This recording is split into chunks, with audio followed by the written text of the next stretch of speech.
Om Shri Sai Ram, Sai Satcharitha, Chapter 49, English version. Chapter 49, Stories of number 1, Hari Kanoba, number 2, Somadev Swami, number 3, Nana Sahib Chandorkar. Preliminary. When even the Vedas and the Puranas cannot sufficiently praise or describe Brahma or Sadguru, then how can we ignore and describe our Sadguru Sri Sai Baba? We think that it is better for us to keep quiet in this matter. In reality, the observance of the vow of silence is the best way of praising the Sadguru. But the divine qualities of Sai Baba make us forget our vow of silence and inspire us to open our mouth. Tasteful dishes lose their taste if there is no company of friends and relatives to partake the dishes with us. But when they join us, the dishes acquire additional flavor. The same is the case with Sri Leelamrit, the nectar in the form of Sai's Leelas.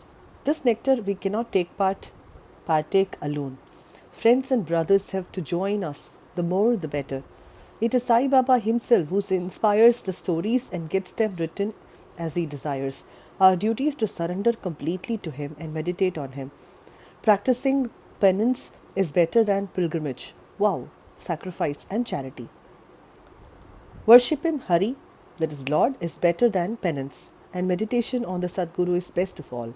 We have therefore to chant Sai's name, think over his sayings in our mind, meditate on his form, feel true love for him in our heart, and do all our actions for his sake. There is no better means than this for snapping the bondage of this sansar. If we can do our duty on our part, as stated above, Sai is bound to help and liberate us. Now we revert to the stories of this chapter. Hari Kanoba. A gentleman of Mumbai named Hari Kanoba heard from his friends and relatives many Leelas of Baba. He did not believe in them, and he had a doubting mind. He wanted to see Baba himself, so he came to Shirdi with some Mumbai friends. He wore a lace-bordered turban on his head and new pair of sandals on his feet. On seeing Baba from a distance, he thought of going to him and prostrating himself before him. He did not know what to do about his new sandals. After going to one corner in the open courtyard, he placed them there and went in the masjid and had Baba's darshan. He made a reverential bow to Baba, took udi and prasad from Baba and returned. When he reached the corner, he found to his utter dismay that his sandals had disappeared. He searched for them in vain and returned to his lodging very much dejected. He bathed, offered worship and nevedya and sat down for meals, but all this while he was thinking about nothing but his sandals. After finishing his meals, he came out to wash his hand when he saw a Maratha boy coming towards him. He held in his hand a stick, and the end of which was a hanging pair of new sandals. He said to the man who had come out to wash their hands that Baba sent him with a stick in hand and asked him to go on the street crying, Hari ka beta, Jari ka peta, and that if anybody claims these sandals, first assure yourself that his name is Hari and that he is son of Ka, that is Kanoba, and that he wears lace-bordered turban, and then give them over to him. On hearing this, Hari Kanoba was pleasantly surprised. He went ahead to the boy and he claimed the sandals as his own. He said to the boy that his name was Hari and that he was the son of Kanoba and showed him his lace-bordered turban. The boy was satisfied and returned the sandals to him. Hari Kanoba wondered in his mind that his lace-bordered turban was visible to all and Baba might have seen it. But how could he know that his name was Hari and that he was son of Kanoba? As this was his first trip to Shirdi, he came there with a sole object of testing Baba and with no other motive. He came to know by this incident that Baba was great Satpurush. He got what he wanted and returned home with well pleased. Somadev Swami.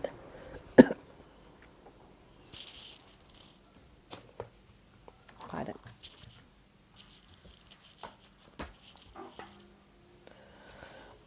Somadev Swami. Now, here's the story of another man who came to try Baba. Bhaiji, brother of Kaka Sahib Dikshit, was staying at Nagpur.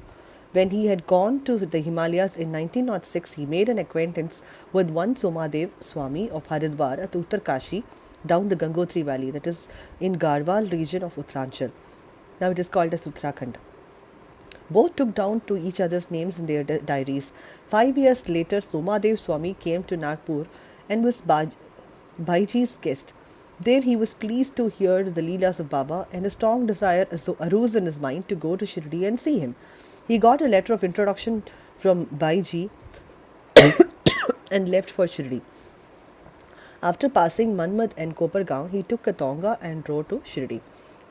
As he came near Shirdi, he saw two flags floating high over the masjid and city. Generally, we find different behavior, different mode of living, and different outward paraphernalia with different saints. But these outward signs should never be our standards to judge the worth of the saint. But with Somadev Swami, it was different. As soon as he saw the flags flying, he thought, why should a saint take a liking for the flags? Does this denote a sainthood? It implies saints hankering after fame. Thinking thus, he wished to cancel his Shirdi trip and said to his fellow travellers that he would go back. They said to him, then why did you come so far? If your mind became restless by the mere sight of the flags, how much more agitated would you be on seeing the Rath, the Palanquin, the horse on the paraphernalia in Shirdi? Swami got more confounded and said, not sadhu with horses, palanquins, and tom-toms have I seen, and it is better for me to return than visit such a sadhu. After saying that, he started to return. The fellow travellers pressed him not to do so, but to proceed.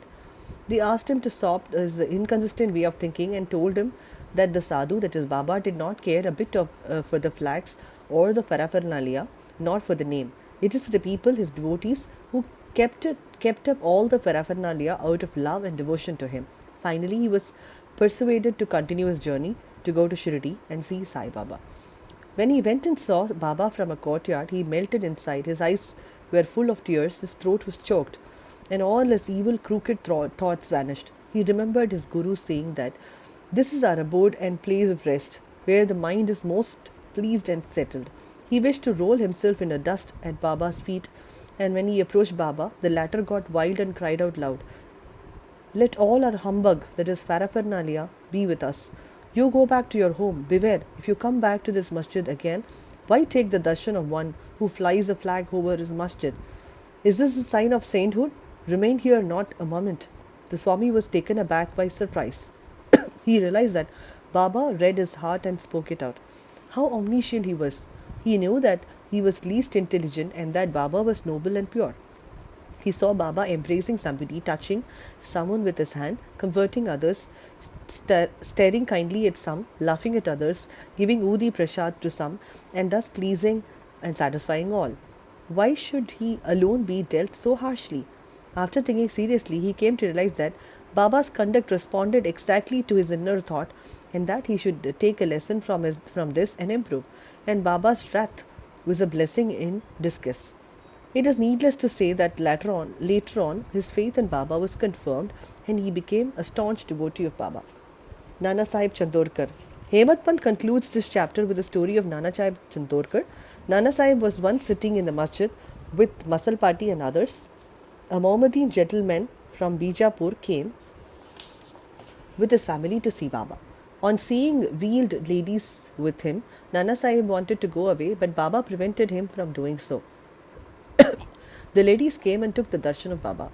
When one of the ladies removed her veil for saluting Baba's feet, Nana Sahib, who had a glimpse of her face, was so much smitten with her beauty that he wished to see her face again. Knowing Nana's restlessness of mind, Baba spoke to him after the lady had left the place. Nana, why are you getting agitated in vain? Let the senses do their allotted work or duty. We should not meddle with their work. God had created this beautiful world, and it is our duty to appreciate this beauty. The mind will get steady and calm slowly and gradually. When the front door was open, why go by the back one? When the heart is pure, there is no difficulty whatsoever. Why should one be afraid of anyone? If there will be no evil thought in us, the eyes may do the work. Why should you feel shy and tottering? Shama was there, and he could not follow the meaning of what Baba said. So he asked Nana about this on their way home. Nana told him about his restlessness at the sight of the beautiful lady and how Baba knew it and advised him about it. Nana explained Baba's meaning as follows: that the mind is fickle by nature. It should not be allowed to get wild. The senses may get restless. The body, however, should be held in check and not allowed to be impatient. Senses run after objects of desire, but we should not follow them and crave for them. By slow and gradual practice, restlessness can be conquered. We should not be swayed by the senses, though they cannot be completely controlled. We should curb them rightly and properly and according to the need of the occasion. Beauty is a subject of sight. We may fearlessly look at the beauty of objects. There is no room for shyness or fear. Only we should never entertain evil thoughts, making the mind desireless. Observe God's works of beauty. In this way, the senses will be easily and naturally controlled. And even in the enjoying objects, you will be reminded of God. In outer senses, if the outer senses are not held in check, and if the mind be allowed to run after objects and be attached to them, our cycle of births and deaths will not come to an end. With Vivek, that is discrimination, as our charioteer, we will control the mind and we shall not allow the senses to go astray. With such a charioteer, we reach the Vishnupada, the final abode, our real home from where there is no return. Bow to Sri Sai, peace be to all. Sai Satcharitha, Om Sri Sai Nathaya Namaha. Meet you with the 50th chapter next week. Om Sri Sai Ram.